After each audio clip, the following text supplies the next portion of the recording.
안녕하세요 여러분, 정지아입니다. 만나서 뵈서 너무 반갑고요. 오늘 세미나 주제는 정지아의 빛과 그림자로 A부터 Z까지 기초편 이론 실전, 심화편 이론 실전 이렇게 크게 4파트로 진행을 할 거예요. 그러면은 빛과 그림자 기초편 이론을 먼저 들어갈게요.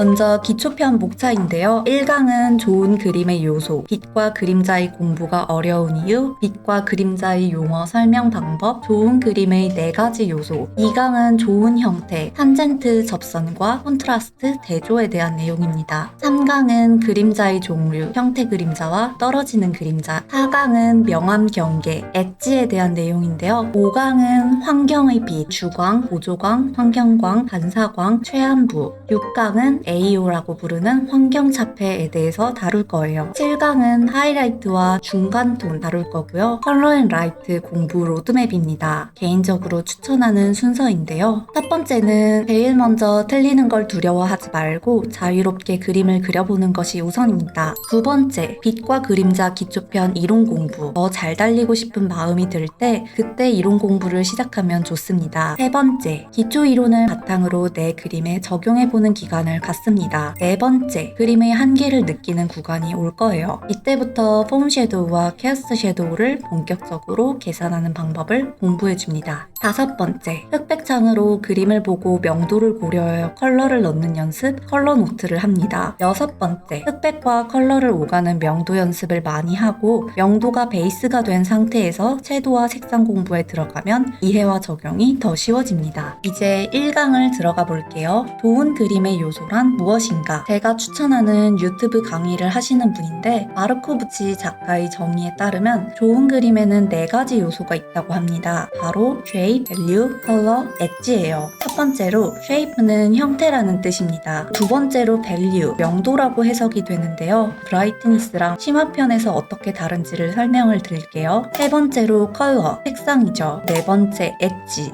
명암 경계의 풀어짐 정도를 엣지라고 생각하면 되는데 이 엣지는 조금 이따가 다루겠습니다. 2강은 좋은 형태입니다. 쉐입을 만들려면 어떤 방법이 있을까요? 탄젠트, 콘트라스트 이렇게 2가지를 설명을 드릴 건데요. 탄젠트는 접선이라는 뜻이에요. 수학에서 쓰이는 용어인데 이렇게 선이 하나 있고 또 선이 하나 있다고 했을 때 이 선과 선이 만나는 이 지점을 한글로는 접선이라고 하고 영어로는 탄젠트라고 해요. 이 사과와 사과 사이에 만나는 지점이 바로 탄젠트입니다. 탄젠트에 대해서 왜 설명을 했냐면 그림을 그릴 때 초반에 하기 쉬운 실수인데 바로 그림에서 탄젠트를 너무 많이 만드는 거예요. 탄젠트는 최대한 중첩시켜 없애주는 것이 좋은데 바로 이렇게 중첩을 시키는 게 좋습니다. 중첩을 시키면 시킬수록 거리감과 원근감이 더 살아나 그림이 입체적이어 보이고 좀 더 눈이 편안해 보이기 때문에 탄젠트를 없애고 중첩을 시켜주는 것이 좋다고 말씀을 드립니다. 그 다음은 콘트라스트인데요. 대조라는 뜻으로 일반적으로 우리가 알고 있는 것은 명도의 대조지요. 예를 들어 위는 흐린 날 같은 환경이고 아래는 맑은 날 같은 환경인데요. 대조가 약한 환경, 흐린 날 같은 환경, 대조가 강한 환경, 맑은 날 같은 환경. 이때 콘트라스트, 대조가 강할수록 눈에 훨씬 잘 띄고 양감이 풍부해 보이죠. 예시로 이렇게 똑같은 조형이어도 콘트라스트, 대조가 강할수록 더 양감이 화려해 보이고 시선이 잘 간다는 걸 느낄 수 있죠. 조금 더 설명을 드리면 콘트라스트는 명도의 대조뿐만이 아니라 어떤 것이든 차이, 디퍼런스라고 생각을 하시면 좋습니다. 우리는 보통 명도의 대조를 콘트라스트라고 많이 생각을 하는데요. 콘트라스트는 그보다 좀 더 폭넓은 의미로 쓰일 수 있어요. 바로 명도의 대조 외에도 모양의 대조, 크기의 대조, 경계의 대조 이런 것들을 모두 콘트라스트, 대조라고 부르기 때문에 콘트라스트는 명도의 대조만으로 한정짓지 않고 더 넓은 의미로 쓰인다고 생각을 주세요. 3강, 그림자의 종류입니다. 그림자의 종류에는 폼 섀도우, 형태 그림자와 캐스트 섀도우, 떨어지는 그림자가 있습니다. 폼 섀도우는 일반적인 일반적으로 양감이라고 부르는 것이고요. 캐스트 섀도우는 떨어져서 드롭되는 표면의 그림자입니다. 우리가 일반적으로 그림자라고 부르는 것이죠. 예시로 조각상 사진에다가 한번 찾아볼게요. 폼은 파란색, 캐스트는 붉은색으로 표시를 했는데요. 폼 섀도우는 저 팔뚝을 보시면 돌아가는 원통형의 밝은 곳과 어두운 곳 사이 명암 경계에다가 제가 파란색으로 표시를 해놨어요. 이렇게 들어가고 나오고 굴곡에 의해서 양감이 표현이 되는 건 폼 섀도우고요. 오브젝트가 표면 위에 드롭돼서 떨어져서 그림자가 맺히는 캐스트 섀도우는 붉은색으로 표시를 해놨어요. 다음 사진을 볼게요. 여기 보시면은 다리가 돌아가는 굴곡의 양감은 폼 섀도우, 밑에 떨어져서 맺히는 그림자는 캐스트 섀도우로 표시를 했죠. 이렇게 사진 위에다가 폼, 캐스트 찾기 훈련을 하면 도움이 많이 돼요. 명암이 뚜렷한 사진이나 조각상을 추천드립니다. 일러스트를 예시로 한번 볼까요? 여기 치마주름이 입체적으로 돌아가는 밝고 어두운 양감은 폼 섀도우고 치마 그림자가 떨어져서 아래쪽 표면에 맺히는 건 캐스트 섀도우, 허벅지에도 보이죠? 이렇게 폼과 캐스트를 그림을 그릴 때 고려해서 그리시면 좋습니다. 4강, 명암 경계, 엣지인데요. 사전적 의미로는 가장자리, 모서리, 경계라는 뜻이에요. 미술에서는 명암 경계의 날카롭고 풀어짐 정도를 뜻하는데요. 이 오브젝트에서 폼 섀도우의 엣지는 부드럽게 풀려 있구나. 캐스트 섀도우의 엣지는 날카롭구나. 뺨 부분은 얼굴의 굴곡이 완만하니까 폼 섀도우의 엣지가 부드럽구나. 목 아래 그림자는 머리에서 떨어진 캐스트 섀도우니까 엣지가 뚜렷하구나. 이렇게 분석을 할 수 있는데요. 여기서 주의점은 폼 섀도우는 부드럽다, 캐스트 섀도우는 날카롭다가 절대로 아닙니다. 조건과 환경에 따라 다릅니다. 예시를 보면 이런 식으로 오브젝트의 조형이 각져 있을 경우에는 폼 섀도우의 엣지가 날카롭게 잡힙니다. 오브젝트와 표면 사이 거리가 멀수록 캐스트 섀도우는 흐려지고 커지고 엣지는 풀어집니다. 왜 그런지 자세한 건 심화편에서 다룰게요. 그리고 엣지에는 하드, 소프트, 로스트 엣지가 있는데요. 먼저 하드 엣지는 명암 경계가 딱딱한 날카로운 엣지를 잡고 푼다 라고 할 때 그 잡는다예요. 소프트 엣지는 명암 경계가 부드러운 풀어진 엣지를 잡고 푼다 할 때 그 푼다예요. 로스트 엣지는 명암 경계가 풀어져 사라지면서 주위에 스르륵 녹아드는 풀림을 뜻해요. 그래서 엣지에는 하드 엣지, 소프트 엣지, 로스트 엣지 세 가지의 엣지가 있고 이 세 종류를 널리 섞었어야 합니다. 사진 예시를 보여드릴게요. 엣지를 표현할 때 하드, 소프트, 로스트를 살려주면 훨씬 조형이 세련되어 보이는데요. 여기 옷주름 부분을 보시면 각이 날카롭게 딱딱한 하드 엣지가 있고 각이 부드럽게 풀린 소프트 엣지가 있죠. 그리고 겨드랑이 쪽의 그림자를 보시면 한쪽에서 잡혀서 시작해서 점점점 스르륵 풀리면서 녹아드는 로스트 엣지가 있어요. 이런 식으로 하드, 소프트, 로스트 세 가지가 모두 공존하고 있죠. 만약에 아무리 그려도 그림이 완성처럼 보이지 않는다면 모든 엣지가 비슷비슷하지 않은지 확인을 해보시면 좋습니다. 엣지를 특히 극적으로 잘 쓴 작가분 중에는 레헨데커가 있는데요. 조지프 크리스천 레헨데커는 100년 전 일러스트레이터 황금시대에 활동을 했던 작가분이십니다. 그림을 보여드릴게요. 선의 주름을 보면 엣지를 극적으로 잡고 풀어서 폼 섀도우는 부드럽게, 캐스트 섀도우는 날카롭게, 하드 엣지와 소프트 엣지를 정말 적절하게 잘 활용했죠. 그래서 조형이 부드러우면서 힘있게 표현되고요. 주름의 시작 지점은 엣지가 날카로우면서 하드 엣지로 시작하고 주름이 풀어질수록 엣지가 부드러워지는 소프트 엣지로 표현이 됩니다. 실제 현실의 옷주름이 이런 식으로까지 생기지는 않았겠지만 그림적인 과장을 통해서 더욱더 소프트 엣지와 하드 엣지 각을 살리며 표현을 하니까 그림으로 봤을 때 현실보다도 더욱 아름다운 조형으로 표현이 되죠. 이렇게 그림을 볼 때 엣지가 소프트인지 하드인지 로스트인지 구분해 가면서 분석하면 무척 좋습니다. 5강, 환경의 빛인데요. 여러분, 여기서부터 어렵습니다. 본격적인 시작인데요. 어렵기 때문에 메모를 꼭 철저히 해주시고요. 생소한 용어가 좀 많이 쏟아져 나올 거라서 난이도가 확 올라갈 거예요. 먼저 키라이트, 주광입니다. 제1의 주광원이라고 부르고 약자로 줄일 때는 L1이라고 표시합니다. 필라이트는 보조광이에요. 제2의 보조광원이라고 하고 약자로 줄일 때는 L2라고 표시를 해요. 그 다음은 앰비언트 라이트인데요. 이 용어는 많이 어렵습니다. 앰비언트 라이트, 인다이렉트 라이트,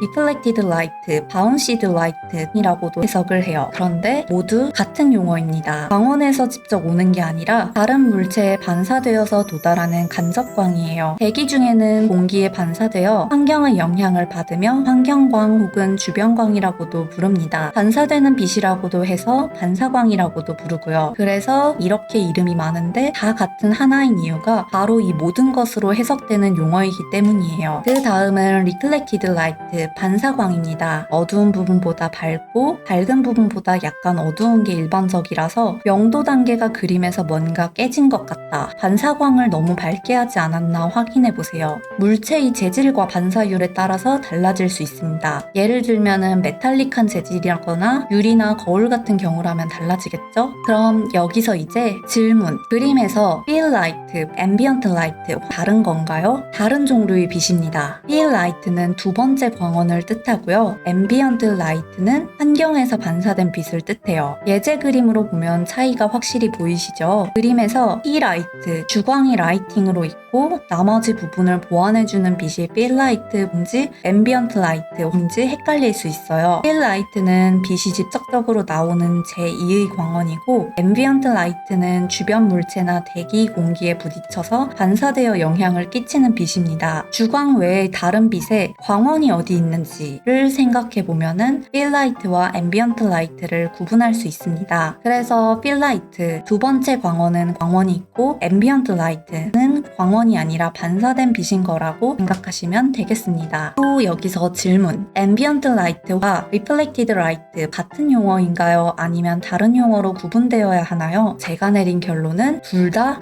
가능하다입니다. 이 그림을 보시면 ambient light는 환경의 빛이고 reflected light는 반사되는 빛인데 환경광도 반사광이기 때문에 같은 용어가 맞지만 이런 좁은 범위의 반사광을 따로 떼어서 생각한다면 그 생각 속의 반사광을 따로 구분을 해도 될 것 같다고 생각합니다. 그리고 여기서 추가로 core of shadow, 최한부를 설명해 볼게요. 반사광이 어둠을 들이운 부분을 걷어내고 남은 명부와暗부가 만나는 지점의 가장 어두운 부분을 뜻해요. 물체의 중간이 더 어두운 경우에는 그곳이 특별해서 진해지는 것이 아니라 원래 그림자의 명도는 그 정도였는데 나머지 부분이 reflected light 영향으로 어둠을 걷어내 밝아져서 영향이 닿지 않는 중간 지점이 제일 어두운 현상이 바로 core of shadow입니다. reflected light가 어둠을 걷어내서 밝게 해주고 난 뒤 reflected light의 영향이 덜 미치는 중간 영역 부분이 더 진하죠. 여기가 바로 core of shadow입니다. 그림으로 그릴 때 이 관계성을 더 극적으로 과장해서 그리면 이런 느낌을 낼 수가 있죠. 이게 바로 reflected light와 core of shadow고 이 둘은 서로 밀접하게 관련되어 세트로 있다고 생각하시면 됩니다. 6강은 AO입니다. ambient occlusion, 줄여서 AO라고 하는데 번역하면 환경차폐라는 뜻입니다. 아까 ambient light라는 용어를 설명했었죠. ambient가 여기 둘 다 들어가 있는데 ambient light는 환경광이고 ambient occlusion은 환경차폐죠. 그럼 여기서 알 수 있는 것은 ambient는 환경이라는 뜻이고 occlusion의 뜻은 차폐, 외부로부터의 차단이라는 뜻입니다. 예제를 보시면은 바닥면 같은 물체와 물체의 접합면 부분에 생기는 아주 짙은 어둠을 ambient occlusion이라고 불러요. 여기서 잠깐 짚고 넘어가야 할 것 한 가지가 occlusion shadow는 차폐 그림자라고 해요. 빛의 차폐, 차폐는 외부로부터의 차단을 뜻한다고 했죠. 차폐에 의해서 모서리나 구멍, 면과 면의 접합면, 틈새 같은 곳에 짙은 어둠이 들이우는 현상입니다. 빛의 영향이 닿지 않아 생기는 현상이기 때문에 이론상으로는 검은색의 짙은 어둠이 맞지만 그릴 때는 요즘엔 검은색으로 바르지 않고 채도와 명도를 높여 어둠을 덜어내는 방식으로 그리는 게 트렌드인 것 같아요. 자, 그러면 또 사진에다가 한번 표시를 해봤는데요. 노란색으로 표시한 부분은 reflected light예요. 반사되어서 튕겨져 나오는 빛을 표현해주고요. 초록색으로 표시한 부분은 reflected light가 어둠을 걷어내고 밝아진 다음에 남은 중간이 어두운 core of shadow예요. 그리고 보라색으로 표시한 부분은 ambient occlusion, 빛의 차폐로 진한 어둠이 나오는 나오는 곳을 물체와 물체의 접합면이나 구멍, 틈새 같은 곳들에 표시를 해주었어요. 그래서 예시를 보면은 귓구멍이나 구멍, 입술 사이, 그리고 만약에 머리가 길다면 귀 뒤와 머리카락 사이 공간, 그리고 발바닥과 지면 사이의 틈새, 겨드랑이 이런 부분에 앰비언트 오클루전이 많이 생길 거예요. 이런 분석 공부를 많이 하시면은 도움이 많이 됩니다. 마지막으로 7강은 하이라이트입니다. 그림에서 가장 밝게 보이는 부분입니다. 하이라이트는 그림에서 활용 정점을 찍어주는 포인트가 되는 부분이라고 생각하면 됩니다. 하프톤은 중간 톤인데요. 하얀색부터 검은색까지 막대기를 명도 단계라고 부르는데요. 명도 단계에서 이런 중간 지점의 톤을 중간 톤이라고 합니다. 물론 이게 어느 지점부터 어느 지점까지가 중간 톤이고 어디부터는 중간 톤이 아니다 라고는 할 수 없어요. 그림을 봤을 때 그 그림 내에서 상대적으로 밝고 어두운 전체의 중간값 정도를 중간톤이라고 합니다. 자, 그러면 여기서 많이 하시는 질문이 명도를 끝과 끝까지 썼는데 그림이 탔어요. 어떻게 하면 그림을 안 태울 수 있을까요? 라는 질문인데요. 이 질문을 수업을 하면서 정말 많이 들어봤는데요. 예시를 보여드리기 위해서 제 10여 년 전 옛날 그림을 가져왔습니다. 제 그림을 예제로 어떻게 하면 그림을 안 태울 수 있는지 말씀을 드릴게요. 일단 흑백으로 그림을 바꿔봤는데요. 명도 단계 중에서 어두운 영역과 밝은 영역만 많아서 극단적으로 쏠려 있죠. 이러면 그림이 탔다라고 느끼게 됩니다. 이번에는 다른 그림을 하나 더 가져와서 흑백으로 바꿔서 명도를 비교해 보겠습니다. 짜잔! 명도의 차이가 느껴지시나요? 첫 번째 그림은 명도 단계 옆의 막대기에서 끝을 주로 쓰고 있고, 두 번째 그림은 하프톤 풍부하게 사용하고 있죠. 첫 번째 그림은 너무 극단적인 끝과 끝을 썼기 때문에 탔다라고 느껴지는 거예요. 여기서 콘트라스트, 대조가 강렬하다고 무조건 좋은 그림은 아니에요. 전체를 봤을 때 끝과 끝을 극단적으로 오가면 보통 그림이 탔다고 느끼는데 하프톤이 대부분이고 끝과 끝을 살짝씩 들어가주면 그림이 좀 더 산뜻해집니다. 중요한 것은 적절한 조절인데 이건 요리에서 손맛 같은 거라서 많이 해보시는 수밖에 없습니다. 태워도 보고 날려도 보고 연구를 많이 해서 적절한 정도를 찾아보시면 한번 좋겠습니다.